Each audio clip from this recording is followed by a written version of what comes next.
Johnny Carson's 8 biggest regrets finally revealed. For 3 unforgettable decades, Johnny Carson ruled late-night television. With that sly smile, effortless charm, and smooth wit, he wasn't just a host. He was part of America's family.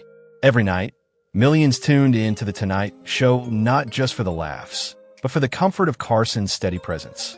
But behind that polished grin and picture-perfect image was a man haunted by what he couldn't undo. Beneath the tuxedos and the spotlight, Johnny carried regrets so deep they followed him to his grave. Johnny was the most private superstar who ever lived, confessed one longtime NBC executive. What the audience saw was just the surface, a carefully crafted illusion. In reality, Carson's life was filled with heartbreak, broken relationships, and decisions he could never take back. Friends, family, and former colleagues have since revealed a side of him that the world never knew. The real Johnny Carson, not the entertainer, but the man who wrestled with loneliness, guilt, and lost chances. Today, we're uncovering the 8 biggest regrets Johnny Carson never spoke about publicly. Personal sorrows and professional missteps that shaped one of television's greatest icons. These stories come not from rumors or gossip, but from those who truly knew him best, his producers, writers, family members, and lifelong confidants.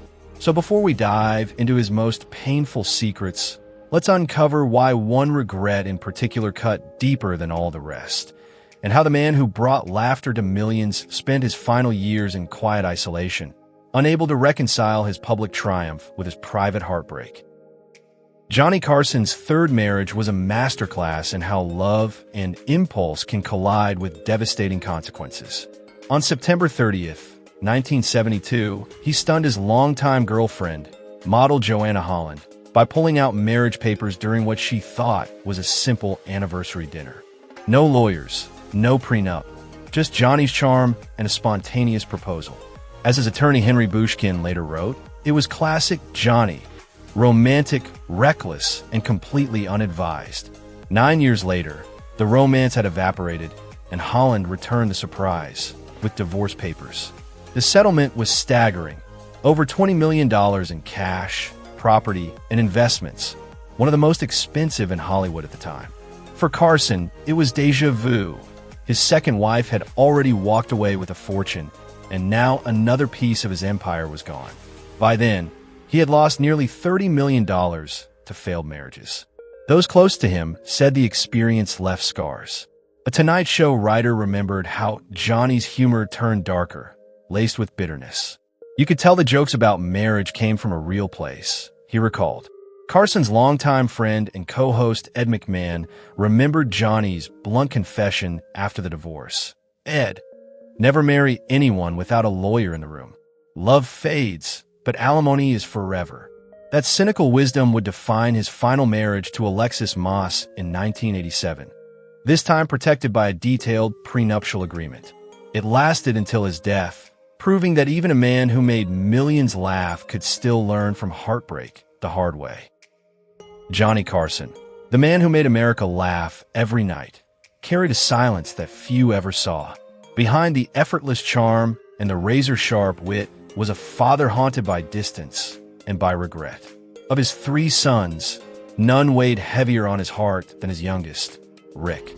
Bright, sensitive, and troubled, Rick Carson wrestled with demons his father couldn't understand: bipolar disorder, schizophrenia, and a restless spirit that never seemed to find peace. His pain often spilled into chaos: drunk driving arrests, erratic behavior, and a forced stay in a psychiatric hospital during the 1980s. Johnny didn't know how to deal with that, a family friend once said. He came from that old-school Midwest mindset. You didn't talk about feelings, and you sure didn't talk about mental illness. So he pulled away, and that's exactly what he did. As Rick's struggles deepened, Johnny retreated further into work. Whenever a crisis came, he wrote a check instead of offering comfort. That was Johnny's way of helping, one associate explained. He wasn't heartless, he just didn't have the tools to connect emotionally. Then came June 21st, 1991. Rick Carson, just 39, was killed when his car plunged off a California embankment near Morro Bay. The nation barely noticed, but Johnny did. On The Tonight Show, he thanked viewers for their condolences, then swiftly returned to business as usual. But privately, the loss shattered him.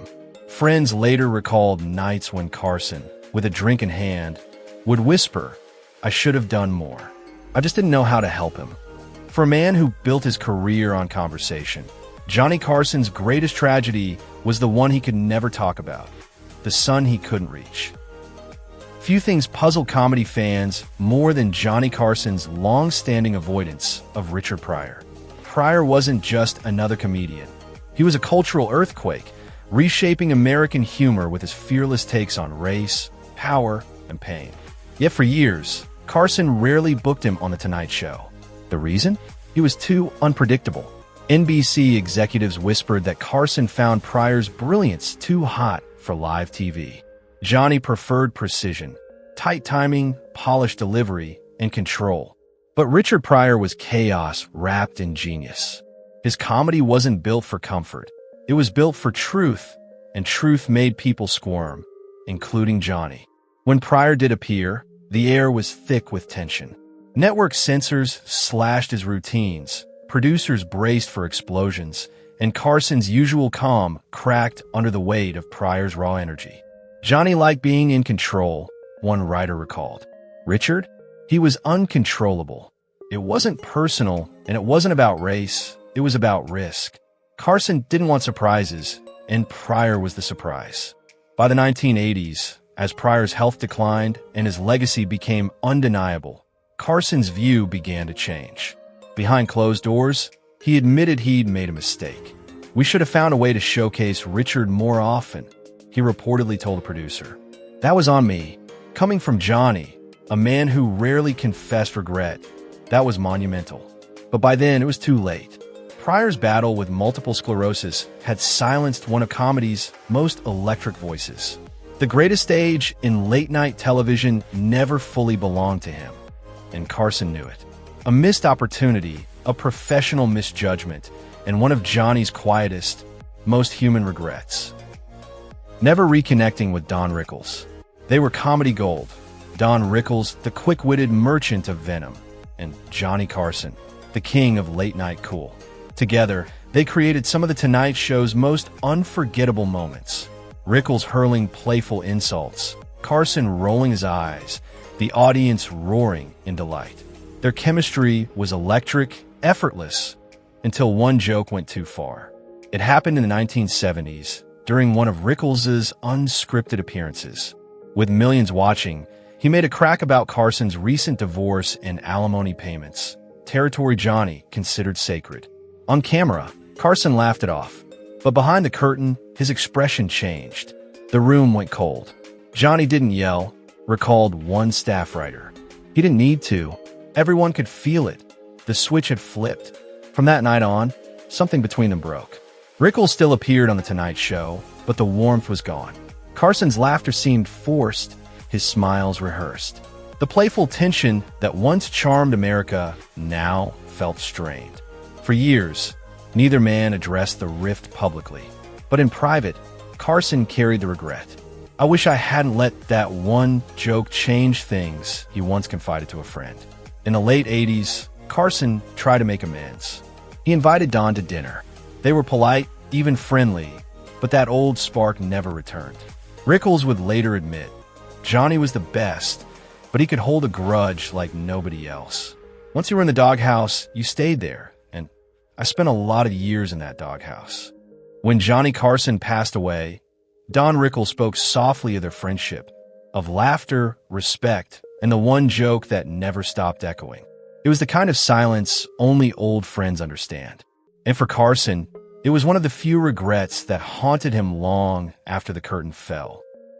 Trusting NBC too much. For decades, Johnny Carson was the king of late night. But even kings have regrets. His biggest? Trusting NBC more than he should have. For years, the network refused to give him full control of The Tonight Show, even as he made them millions and defined an entire era of television. Behind the smiles and the laughter, there was tension, power plays, and a quiet resentment that grew over time. As one former NBC executive admitted, Johnny was the goose laying the golden eggs, but NBC never let him own the nest. Despite his unmatched success, Carson spent nearly 20 years as just another employee, not the owner of the show he made legendary. It wasn't until 1981, when he finally formed Carson Productions, that he took control of his destiny. A movie later said came far too late. Johnny told me waiting until his 50s to take ownership was his biggest business mistake, recalled his attorney Henry Bushkin. He figured he left at least $100 million on the table. But the money wasn't the only wound. NBC had been quietly grooming his replacements for years, holding secret talks, making contingency plans, even when Carson's ratings were at their peak. When he discovered that betrayal in the late 80s, Carson was crushed. "You give a network your life," he told a close friend, "and they still keep a knife for your back pocket." That realization haunted him. It's why, when it came time to pick his successor, he stayed silent, watching from the sidelines as NBC chose Jay Leno over his personal favorite, David Letterman. In his later years, Carson often said he should have gone independent much sooner. The man who taught America how to laugh had learned one bitter truth. In Hollywood, loyalty doesn't last forever. When Chevy Chase walked onto the Tonight Show stage in the late 1970s, it should have been comedy gold, the king of late night meeting the new prince of laughter. Instead, it turned into one of the most painfully awkward interviews in television history. What should have been an easy night of jokes and charm quickly spiraled into disaster. He came off arrogant, unprepared, and worst of all, not funny, recalled one camera operator. Johnny Carson's smile grew tighter with every passing minute. The breaking point came when Chevy cracked an unscripted joke about Carson's multiple divorces, a line that hit far too close to home. Johnny finished the segment like a pro, but backstage he was fuming. His verdict was short and final. Chevy Chase would never be invited back. Part of the tension came from something deeper, rivalry. At the time, the press was calling Chevy the next Johnny Carson, a comparison that didn't sit well with the reigning king of late night. Johnny didn't mind competition, said one former talent booker, but he hated entitlement. And Chevy walked in acting like he was already Johnny's equal. For the rest of Carson's reign, Chase was banned. But time has a way of softening even the hardest feelings. Years after retiring, Carson reportedly confessed to friends that maybe he'd overreacted. "Chevy was a pain in the ass," he said, "but I could have been bigger about it. Everyone has a bad night." It was a rare moment of reflection from a man who spent decades under the pressure of keeping America laughing. And in that quiet admission, Johnny revealed something far more human than any punchline ever could. Spending too much time alone. By the late 90s, Johnny Carson had become a ghost in Malibu. The man who once made America laugh 5 nights a week now lived behind guarded gates, declining party invitations, award ceremonies, even reunions with old friends. His world had shrunk to the size of his Ocean View estate. Those who knew him said the isolation wasn't sudden. It crept in quietly. Johnny built himself a paradise, one longtime friend recalled. But after a while, he realized it was really a prison. Carson's reclusiveness stunned even those who'd worked beside him for decades. When the Television Academy inducted him into its Hall of Fame, he didn't show up. When networks planned tributes in his honor, he declined every single one. It wasn't modesty, it was retreat. It was as if the man who once defined late-night television was trying to erase himself from it. Still, behind the silence, something stirred. He subscribed to entertainment magazines, watched the latest talk shows, and occasionally phoned an old producer just to chat about who was doing what. And then, one day, he put it all in writing. In a letter sent to a former colleague, Carson confessed, "I made millions laugh, but most nights I sit by myself." Those words hit like a punch. The great Johnny Carson, America's charming, untouchable host, had spent his final years battling the very loneliness he'd hidden behind his grin. Toward the end, he tried to reconnect. Small dinners with close friends, quiet restaurant outings, even talk of a limited return to television. But time and health had already closed that curtain. Johnny's biggest regret wasn't his career, said his attorney Henry Bushkin. It was realizing he'd built walls so high to protect himself from fame that he couldn't tear them down when he needed love. Behind the smooth voice and perfect timing was a man full of contradictions. Craving connection, yet terrified of it. Adored by millions, yet unknown to anyone. He had achieved everything: fame, fortune, and respect. But when the applause faded, he discovered that success meant nothing without someone to share it with. In the end, Carson's story isn't just about laughter. It's about the silence that followed. It reminds us that even legends can get lost inside their own success, that the spotlight can warm you for a while, but can't keep you company when it goes dark.